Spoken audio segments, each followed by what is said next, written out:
ನಮಸ್ತೆ, welcome back to my another mini vlog. ಮಕ್ಕಳಿಗೆ Thanksgiving break ಇತ್ತು, ಒಂದು ವಾರ ರಜೆ ಇದೆ ಅಂತ ಹೇಳ್ಬಿಟ್ಟು ಎಲ್ಲರೂ ಹೊರಗಡೆ ಹೋಗೋಣ ಅಂತ ಪ್ಲಾನ್ ಮಾಡಿಕೊಂಡು ಒಂದು 3 ಫ್ಯಾಮಿಲಿ ಹೋಗ್ತಾ ಇರೋಂಥದ್ದು. ನಾವು ಬೇರೆ ಸ್ಟೇಟ್ಗೆ ಹೋಗ್ತಾ ಇದ್ದೀವಿ. ಅದು ರೋಡ್ ಟ್ರಿಪ್, ಅಂದರೆ ಫ್ಲೈಟಲ್ಲಿ ಹೋಗ್ತಾ ಇಲ್ಲ, ಕಾರಲ್ಲೇ ಒಂದು 11 to 12 hours ಜರ್ನಿ ಮಾಡಿಕೊಂಡು ಹೋಗ್ತಾ ಇರೋಂಥದ್ದು. ಬೆಳಗ್ಗೆ ಬಿಟ್ಟರೆ ರಾತ್ರಿ ರೀಚ್ ಆಗ್ತೀವಿ. ಆನ್ ದ ವೇ ಅಂದರೆ ಜರ್ನಿನಲ್ಲಿ ಮಕ್ಕಳಿಗೆ ಏನಾದರೂ ಸ್ನ್ಯಾಕ್ಸ್ ತಿನ್ನಬೇಕು ಅಂತ ಅಂದಾಗ ಹೆಲ್ದಿಯಾಗಿ ಮನೆಯಲ್ಲಿ ಮಾಡಿರೋಂಥದ್ದು ಕೊಡೋಣ ಅಂತ ಹೇಳ್ಬಿಟ್ಟು ಈ ರೀತಿ ಪ್ಲಾನ್ ಮಾಡ್ಕೊಂಡ್ವಿ. ಇಬ್ಬರು ಮನೆಯಲ್ಲಿ 2 ಸ್ನ್ಯಾಕ್ಸ್ ಮಾಡೋಣ ಅಂತ ಅಂದ್ಕೊಂಡ್ವಿ. ನಾನು ನಮ್ಮ ಮನೆಯಲ್ಲಿ ಶಂಕರ್ ಪೋಲಿ ಮತ್ತು ಬಟರ್ ಮುರ್ಕು ಮಾಡ್ಕೊಂಡು ಹೋಗ್ತಾ ಇರೋಂಥದ್ದು.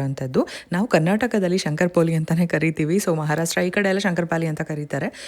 ಸೊ ಇದರ ರೆಸಿಪಿ ಬಂದ್ಬಿಟ್ಟು ನಾನು ಡಿಸ್ಕ್ರಿಪ್ಷನಲ್ಲಿ ಹಾಕಿದ್ದೀನಿ, ಡೀಟೇಲ್ಡ್ ರೆಸಿಪಿ ಚೆಕ್ ಮಾಡ್ಕೊಳ್ಳಿ. ಇನ್ನು ಇಂಗ್ರೀಡಿಯೆಂಟ್ಸ್ ಬೇಕಾಗುತ್ತೆ ಅನ್ನೋದಕ್ಕೋಸ್ಕರ ಅದೇ ರೀತಿ ಮೆನ್ಷನ್ ಮಾಡಿದ್ದೆ.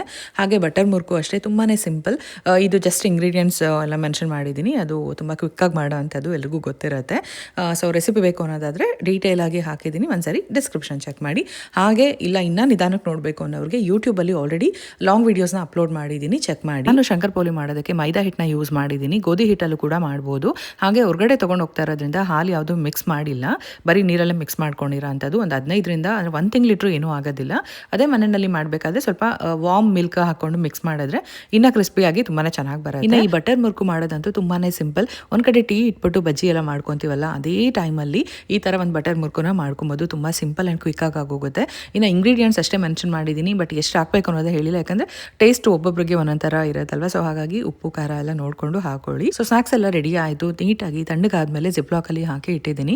ಬಾಕ್ಸಲ್ಲಿ ತೊಗೊಂಡು ಹೋಗೋದಕ್ಕಿಂತ ಜಿಪ್ಲಾಕಲ್ಲಿ ಇಟ್ಟರೆ ಸ್ಪೇಸ್ ಕೂಡ ಕನ್ಸ್ಯೂಮ್ ಮಾಡಲ್ಲ. ಹಾಗೆ ಯೂಸ್ ಮಾಡಿದ್ಮೇಲೆ ಬಿಸಾಕ್ಬಿಟ್ಟು ಬರ್ಬೋದು. ಬಾಕ್ಸ್ ಆದರೆ ಕ್ಯಾರಿ ಮಾಡೋದು ದೊಡ್ಡ ಕೆಲಸ.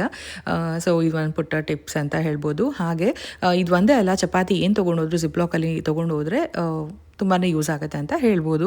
ಇನ್ನು ಚಕ್ಲಿ ಮಾಡಿ ಫುಲ್ ಮನೆ ಎಲ್ಲ ಸ್ಮೆಲ್ ಇತ್ತು. ನಮ್ಗೆ ಎಣ್ಣೆ ಸ್ಮೆಲ್ ಅಂದರೆ ಅಷ್ಟು ಇಷ್ಟ ಆಗಲ್ಲ, ಹಾಗಾಗಿ ಹೊರಗಡೆ ಬಂದ್ವಿ. ಇನ್ನು ವೆದರ್ ಅಂತೂ ತುಂಬಾ ಚೆನ್ನಾಗಿತ್ತು, ಫಾಗ್ ಇತ್ತು. ಹಾಗೆ ಒಂದು ರೌಂಡ್ ಹಾಕೊಂಡು ಬರೋಣ ಅಂತ ಹೇಳ್ಬಿಟ್ಟು, ಅದು ಅಲ್ಲದೆ ಇವಾಗ ಕ್ರಿಸ್ಮಸ್ ಟೈಮ್ ಆಗಿರೋದ್ರಿಂದ ಎಲ್ಲರ ಮನೆ ಮುಂದೆ ಈ ಥರ ಲೈಟ್ಸ್ ಎಲ್ಲ ಹಾಕಿರ್ತಾರೆ, ನೋಡೋದಕ್ಕೆ ತುಂಬಾ ಚೆನ್ನಾಗಿ ಕಾಣಿಸ್ತಾ ಇರುತ್ತೆ. ಸೊ ಹಾಗೆ ಕಾರಲ್ಲಿ ಒಂದು ರೌಂಡ್ ಹೋಗಿ ಮೇಲ್ಸ್ ಏನಾದರೂ ಬಂದಿದೆಯಾ ಅಂತ ಚೆಕ್ ಮಾಡಿಕೊಂಡು ಮನೆಗೆ ಬಂದ್ವಿ. ಇನ್ನು ವಿಂಟರ್ ಆಗಿರೋದ್ರಿಂದ ಔಟ್ಡೋರ್ ಪ್ಲಾಂಟ್ಸ್ ಎಲ್ಲ ಗರಾಜಲ್ಲಿ ತಂದು ಇಟ್ಟಿದ್ದು. ಇದಾಗಿತ್ತು ಇವತ್ತಿನ ಮಿನಿ ವ್ಲಾಗಿನ. ನೆಕ್ಸ್ಟ್ ವ್ಲಾಗ್ಗಳಲ್ಲಿ ಒಂದು ಸೀರೀಸ್ ಥರ ಟ್ರಾವೆಲ್ ವ್ಲಾಗ್ನ ಶೇರ್ ಮಾಡ್ತೀನಿ. Thank you for watching. ಮತ್ತೆ ನೆಕ್ಸ್ಟ್ ಮಿನಿ ವ್ಲಾಗಲ್ಲಿ ಸಿಗ್ತೀನಿ. ಬಾಯ್.